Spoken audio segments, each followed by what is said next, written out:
Thank you again very much, Arthur. Interesting to see what is happening in the fourth part of this webinar. And again, a very warm hello to Karen. We are talking about national organizers and how do they do their jobs during the season. Yeah, that is right. So, you know, we are doing this event, this international final each year, but on a yearly base, it is actually our national organizers that do all the work. They organize the competitions in their countries, and they make sure that all the kids have this wonderful time in WRO. If they get to the international final, or if they only make it to their school level, or to a national final, but they are the ones that make sure that the children have the best time and that they learn stuff. So I've asked some of the national organizers to explain a bit more about what it's like to be a national organizer and why they do it. The interesting thing is we have many different organizations and people that work as our national organizers. So some are basically companies that are selling robotic stuff. Others are non-profit organizations that just want to have children learn more about techniques. And some are even educational institutions, so universities. So they have a very different motivation, but they're all in it to make sure that these kids, that they have the best time of their life. And I think it's nice if we go and watch some of them tell a little bit more about what it's like to be a national organizer. Yeah, I would like to see it too. Thank you very much, Karen, and we see us in some minutes.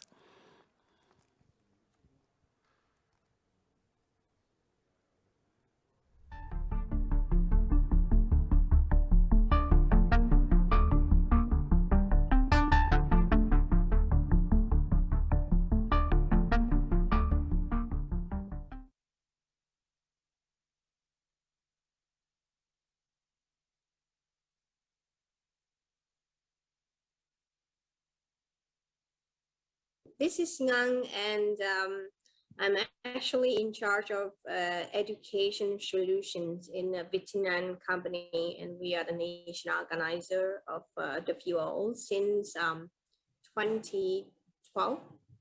Yeah. Actually, we started with Lego education. So Vietnam is we are distributor of Lego education since 2012, and we want to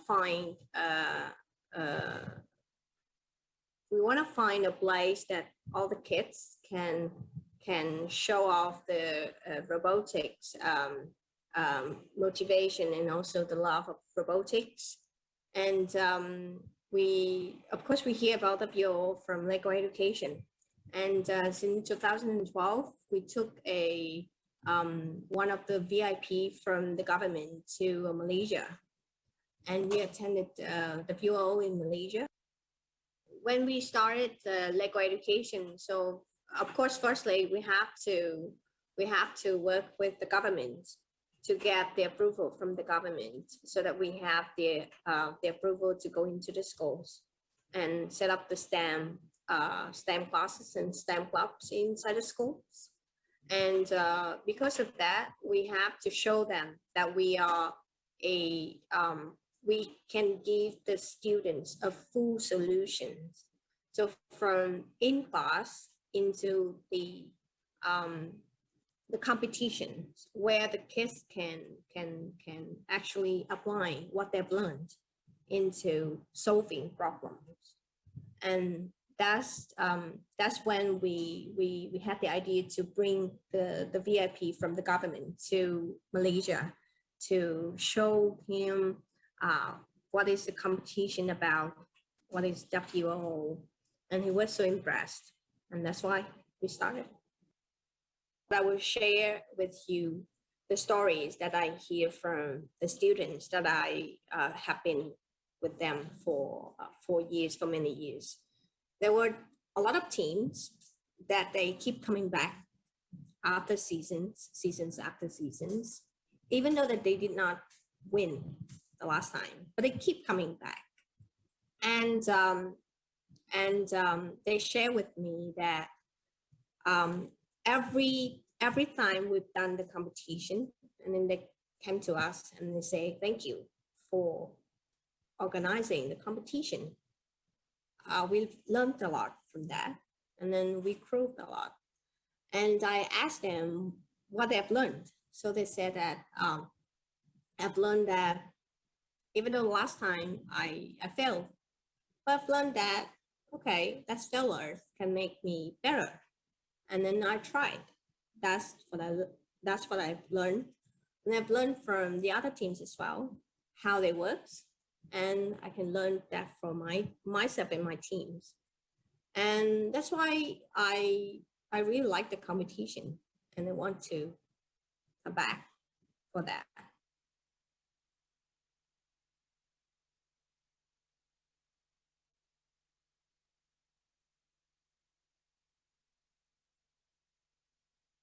Hello, everyone. My name is Gabriela Reyes. I'm from Honduras STEM Foundation, national organizers of WRO here in Honduras, and we're so very happy to be with you today. I've been national organizer since 2017. Actually, the first time we ever saw or we learned about WRO was in 2016, because it was actually my husband who was invited to the final in India, but he invited me to go with him. So our first experience was to only see the competition in 2016, and we became national organizers in 2017. And when we got there, we were just amazed, Karen. It's something that we didn't know what the kids were capable of, how this worked, and something that impacted us, and something that when I talk about WRO, I always mention this. When we saw the open category, and I believe it was a Malaysia team, and we saw this kid, he was maybe 11, 12 years old, and he was wearing a suit with this wireless microphone, presenting in English a project about how to make houses out of recycled styrofoam. We couldn't think about anything else, Karen. We just thought, what if our kids, because we as a country are very challenged. And well, we have a lot of things that we would like to have access to, or have better education systems, or well, many things. But we always thought, what if our kids, what if they had access to these things? Because by learning robotics, you not only learn how to make a robot or program or code, you develop a lot of skills, soft skills. They are gonna go with the kids everywhere they go, and they're gonna help them thrive in everything that they do.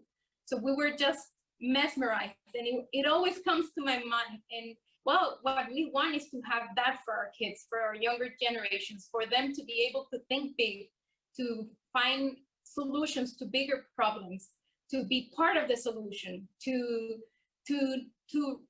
be able to have access to develop all these skills. Great.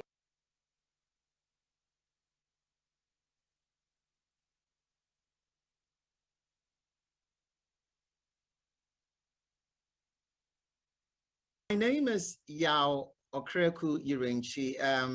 Yao, typically in Ghana, is the name given to a Thursday male-born child. You know, I'm an engineer by profession. My first degree was in electronic engineering, but then my PhD eventually was in systems engineering. So I'm an engineer by profession. But then the connection to WRO has to do with the setup of a foundation that my very good friend, I'm sure you know him very well, Ashite Trebi Oleinu.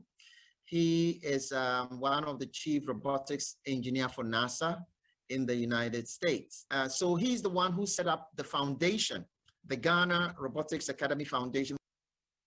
So Dr. Ashite felt that robotics is that one-stop shop where young people can find excitement, they can find solutions to problems, they can really connect the lessons that they are studying in mathematics and science. They can see all of that in robotics in just one instant. In other words, if there was just one single place that students can actually have application and see ideas come to life, then it ought to be in robotics. So that is how the foundation was set up. And thankfully, right from the very first year, 2011, amazing results. Thankfully, the following year, 2012, we had our first opportunity to participate in the World Robot Olympiad, and that was in Malaysia. I think 2012 was in Malaysia. And one of the things that our kids look forward to is to travel. They want to travel. They want to go overseas. They want to see other cultures. They want to meet other children beyond the competition itself. I think I need to say a big thank you to WRO, because beyond the finals, there are friendship invitationals. In 2019, for example, we have the opportunity to come to Denmark for the Friendship Invitational. So that gives another opportunity beyond the finals. So even though it's still WRO, it's another dimension of WRO where opportunities are actually given to the children. And we are very, very, very thankful and happy about that.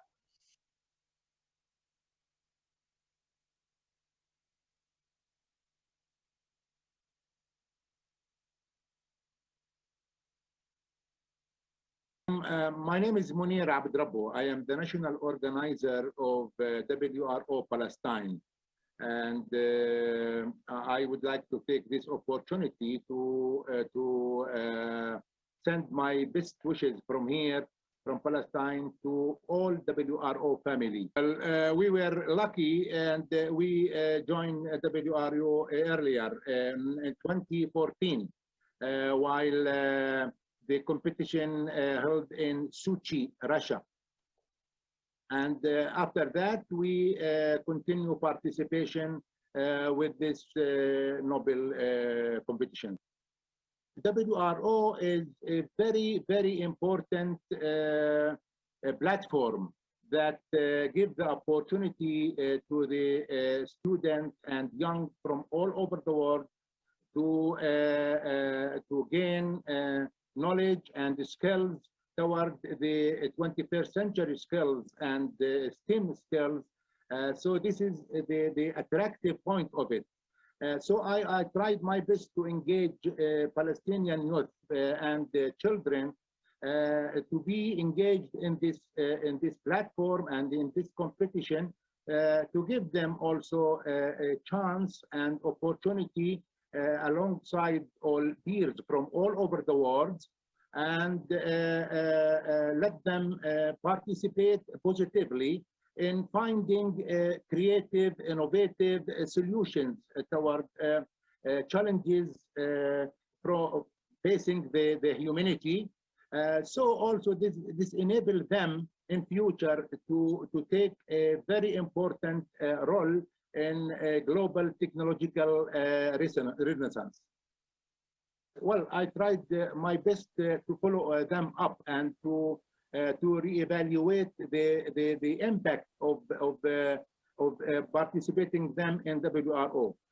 Most of them are choosing the specialization in science and in technology, and most of them also had a progress successful in their life, as well as in their some of them have already graduated and have good jobs. So the impact is really positive. People are looking forward to participate in such international events. They would like to show their ability to participate in noble and in valuable competitions, and to show their capability, to show their interesting in have better life, better situation, and it's my duty and maybe the society also to give them the chance to participate and to encourage them engaging with all their peers from all over the world.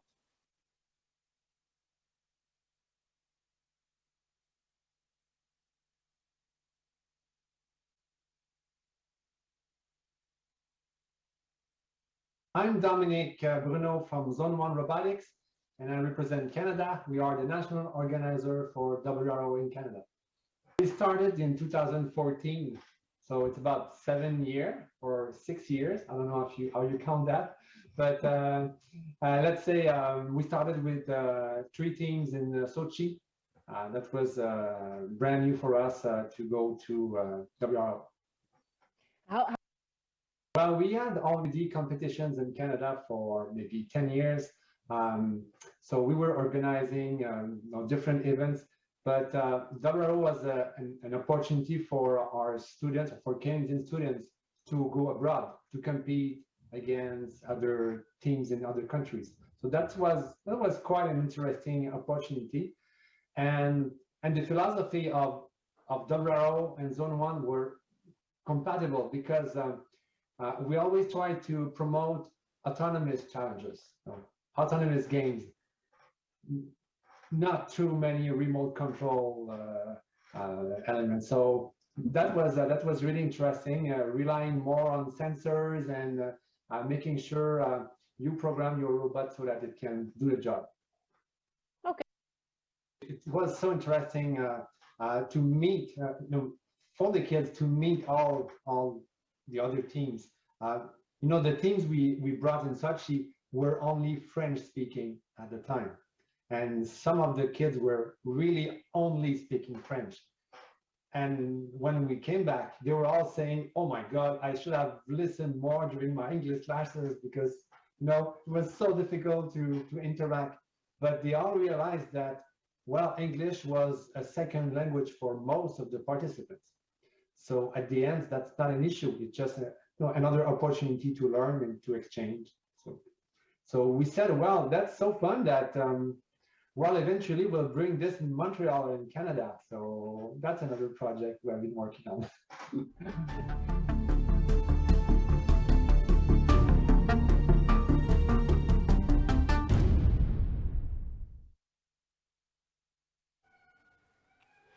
So, Karen, it's so amazing to see the national organizers and with how much hard blood they work to succeed. Yes, I think that is true. And I get to be in this wonderful situation that I can work with over 80 of them. And all of these national organizers, like some people said in the movie, they do it for the next generation. They think, okay, I have the ability to give something to the youth, what they can use in the rest of their life. They learn about technical stuff, but they also learn to overcome problems, to work as a team, all very valuable things they learn. And they are the ones that need to carry on in this world, of course. So that is really what is so good about all these people, these adults that make this competition possible. And a lot of these kids, they have fun. They end up organizers themselves or helping out with organizers. So that is really amazing. So, future organizers, if you are now interested to organize and to help to motivate the youth for the future, and robotics is a theme which with everybody of us is in contact already, and in the future the more. So if you want to motivate young people, if you want to help us to make the WRO family bigger and bigger, and to motivate again children, please contact us and Karen will be your partner. So Karen, thank you very much for being with me. And I suppose we jump now into another judgment, and I'm in contact with soon